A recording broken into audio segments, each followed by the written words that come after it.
Hi అందరికీ welcome back to my channel. ఈరోజు మన రెసిపీ వచ్చేసి కమ్మటి టమాటా రసం అండి.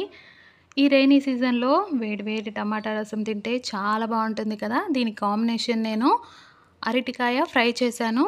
అది నెక్స్ట్ వీడియోలో వస్తుంది, తప్పకుండా చూడండి. సింపుల్గా టమాటా రసం ఎలా ప్రిపేర్ చేసుకోవాలో చూసేద్దానండి.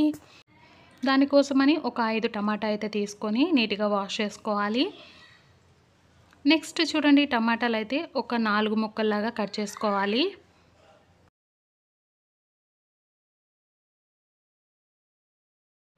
చూడండి, ఇక్కడ చూపించే విధంగా టమాటా కట్ చేసుకున్న తర్వాత ఒక నిమ్మకాయ సైజ్ అంతా చింతపండు అయితే తీసుకుని వాటర్ వేసుకుని ఇలా ఉడికించుకోవాలి. ఉడికించుకున్న తర్వాత మనము పిండి వంటలు చేసుకుంటాం కదా, గెంటలో ఇలా వడకట్టేసుకోవాలి. ఇప్పుడు దీంట్లో కొన్ని చల్లనీళ్ళు వేసుకొని మెత్తగా పిసికేసి మొత్తము గుజ్జంతా తీసేయాలి. చూడండి, మనము చేయడ్డు పెట్టి పోసుకోకుండా మనకి ఇలా అయితే చేస్తే చాలా సింపుల్గా అయిపోతుంది. ఈ టమాటా జ్యూస్ అంతా తీసిన తర్వాత దీంట్లో కొంచెం వాటర్ కలిపేసుకొని సాల్ట్, ఇంకా పసుపు, నెక్స్ట్ స్పైసీకి తగ్గట్టు కారం కూడా వేసేసుకొని మిక్స్ చేసుకోవాలి. నెక్స్ట్ స్టవ్ పైన ఒక గిన్నె పెట్టేసుకొని ఆయిల్ వేసేసుకోవాలి.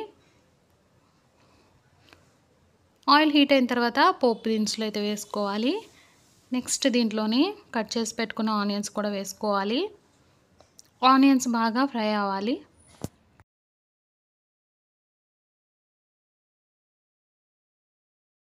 చూడండి, ఆనియన్స్ అయితే ఫ్రై అయ్యాయి కదా. నెక్స్ట్ దీంట్లోనే కరివేపాకు అయితే వేసుకోవాలి. కరివేపాకు కూడా ఫ్రై అయిన తర్వాత దీంట్లోనే మనం మిక్స్ చేసి పెట్టుకున్న టమాటా రసం అంతా వేసుకోవాలి.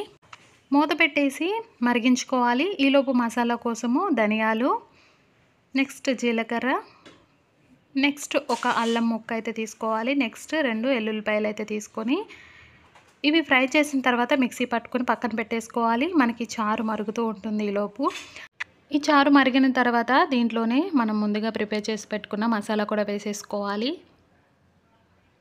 మసాలా వేసిన తర్వాత ఇంకో 2 నిమిషాలు చారు అయితే మరిగించుకోవాలి. ఈ చారు మరిగిన తర్వాత దీంట్లోనే కొత్తిమీర అయితే వేసేసుకొని దించేయడమే. అంతేనండి, కమ్మటి టమాటా రసం అయితే రెడీ అయిపోయింది. ఇప్పుడు ఈ వేడి అన్నంలో టమాటా రసం వేసుకొని తింటే ఎంత తినాలనిపిస్తుంది, అంత బాగుంటుంది టేస్ట్ కూడా. అయితే నేను దీనికి కాంబినేషన్గా ఆలూ ఫ్రై చేసుకుంటారు కదా, నేను అరటికాయ ఫ్రై అయితే చేశాను.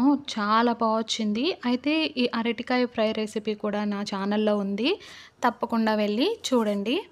అయితే ఈ టమాటా రసము అరటికాయ ఫ్రై డెడ్లీ కాంబినేషన్ అండి, చాలా బాగుంటుంది. తప్పకుండా ట్రై చేసి ఎలా ఉందో కామెంట్ చేసేయండి. బాయ్.